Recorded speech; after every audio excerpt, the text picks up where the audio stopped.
Bien, continuamos con otros hechos importantes aquí en las noticias. Y aquí está nuestra bitácora política. El candidato al Senado de la República, Eduardo Pulgar, habló en Magangué, tierra golpeada por la violencia, sobre el proceso de paz que actualmente adelanta el gobierno nacional con la guerrilla de las FARC en Cuba. Porque necesitamos ayudar a la gente. El proceso de paz, todo el mundo aspira y apunta a que se firme. Pero sin inversión social no va a haber paz en Colombia jamás. Con la olla vacía no va a haber paz en Colombia jamás. Sin trabajo no va a haber paz en Colombia jamás. Al final de la reunión logró reunirse con importantes empresarios de esta localidad, con quienes logró concretar proyectos para el progreso de este importante municipio ribereño. El senador Efraín Cepeda se mostró satisfecho con los resultados de la campaña, no solo en el departamento del Atlántico y el Caribe colombiano, sino también en el interior del país. Cepeda, número 3 en el tarjetón por el Partido Conservador, indicó que su votación será una de las más altas en el país en la próxima contienda electoral. Puedo decirlo sin falsas modestias que quizás voy a sacar la más alta votación que he sacado en mis 22 años de vida política. Por su parte, Armando Sabaraín, actual representante a la Cámara y aspirante a repetir curul con el número 101 en el tarjetón por el Partido Conservador, manifestó que se está trabajando arduamente por cumplir con los objetivos presupuestados en su campaña, con miras a las próximas elecciones. Asimismo, Sabaraín se mostró confiado por la labor que se está realizando. La candidata al Parlamento Andino por la Unión Patriótica, Lilia Solano, resaltó la importancia que tiene este organismo en la comunidad internacional, teniendo en cuenta que aglutina a los pueblos de la comunidad andina de naciones que son Perú, Ecuador, Bolivia y Colombia. Solano manifestó que para el momento del país respecto al proceso de paz, el rol de la comunidad internacional es muy importante. El Parlamento Andino será ese espacio internacional de verificación de los acuerdos de paz y de avanzar en lo que también otro organismo internacional ha llamado, y es que Latinoamérica y el Caribe sean una zona de paz. La candidata indicó que la Unión Patriótica es un partido que renace con fuerza y señaló que hay medios de comunicación que son antenas repetidoras del discurso del presidente Juan Manuel Santos. Y nuestro director José Gómez Daza se tomó un tinto con Carlos Lozano, candidato al Senado por el Partido Verde.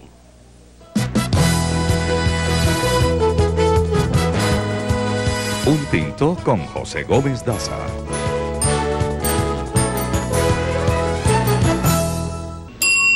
Un tinto con Carlos Lozano, director del semanario Voz. Él aspira a ser senador por la Alianza Partido Verde. Bueno, ¿qué le parece el tema de la chuzada, maestro? Bueno, muy repudiables. Todo el mundo pensaba que eso había desaparecido después de la disolución del DAS, pero lo que se comprobó es que esa es una práctica del Estado, es una práctica de la seguridad nacional y ya se ha vuelto aberrante porque no tiene límite. En este caso es contra la propia delegación de paz del gobierno, es decir, es como contrainteligencia para ver qué es lo que está haciendo esta delegación supuestamente en la idea de los militares. ¿Usted cree que ellos andaban como ruedas sueltas, operaban como ruedas sueltas? No, yo creo que esto obedece a enemigos de la paz que están dentro del gobierno y que el presidente Santos está aceptando con debilidad, porque ya eso se veía venir con los pronunciamientos del ministro Pinzón y de altos mandos en contra del proceso de paz. Se sabía que ellos estaban actuando en distintas direcciones. Deben rodar cabezas, ya han rodado algunas. ¿Quiénes más deben caer? No, es que el que debe caer es el ministro y el comandante del ejército. Aquí ya rodaron las cabezas de dos generales, pero que no son los fundamentales. Aquí tiene que responder es el ministro, además el que le responde políticamente al presidente de la República. Eso no puede seguir pasando en el país. Aquí se cae un puente y expulsan destituyen al ingeniero. Al obrero. Al obrero, pero no van a la cabeza de donde están las responsabilidades materiales y políticas realmente sobre esto. ¿Su propuesta para el Senado? La propuesta nuestra es la paz.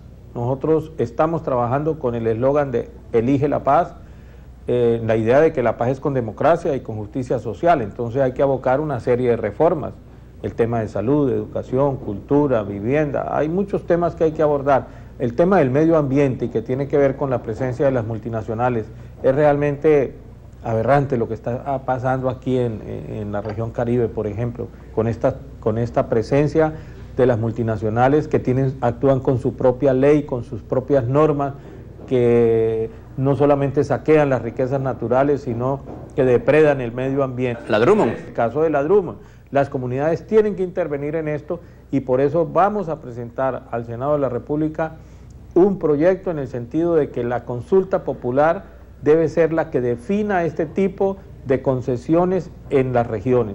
No se puede seguir desde Bogotá con ese criterio centralista decidiendo la suerte de los territorios y las regiones colombianas. Si le van a dar la concesión de explotación del carbón, de lo que sea, del petróleo, o la construcción de una hidroeléctrica a una empresa multinacional, las comunidades afectadas tienen que tomar la decisión. Estuvimos en el Huila. En el caso del Quimbo, por ejemplo, le han permitido a esta multinacional española que está haciendo allí la construcción de la hidroeléctrica hasta desviar el cauce del río Magdalena. Eso no ocurre en ninguna parte del mundo. Número del tarjetón. El número es el 38, Alianza Verde. Sigan ustedes con más noticias en estudio.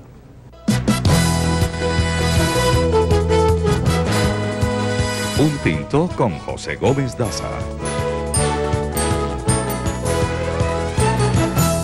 Vamos entonces inmediatamente a nuestra sala de redacción. Ahí se encuentra Tatiana Martínez, quien tiene más información aquí en las noticias. Tatiana, buenas noches.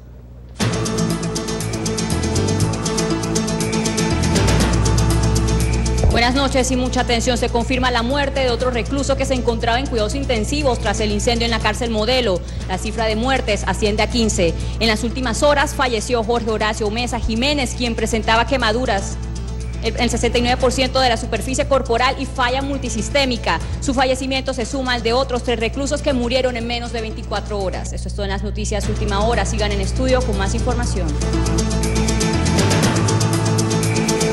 Gracias, Tatiana, por la información de Última Hora desde la sala de redacción. Y en la Clínica General del Norte murió Brian Alberto Duica Valverde, de 36 años de edad, quien el pasado lunes, en horas de la tarde, fue baleado por un desconocido en la carrera 14 con la calle 65, el sector de Villa Estadio. Muy bien, y con esta información, Lili, nosotros mandamos ya mismo a la información deportiva. Sí, señor, ya viene Marcos Pérez con la actualidad deportiva. Marcos, adelante.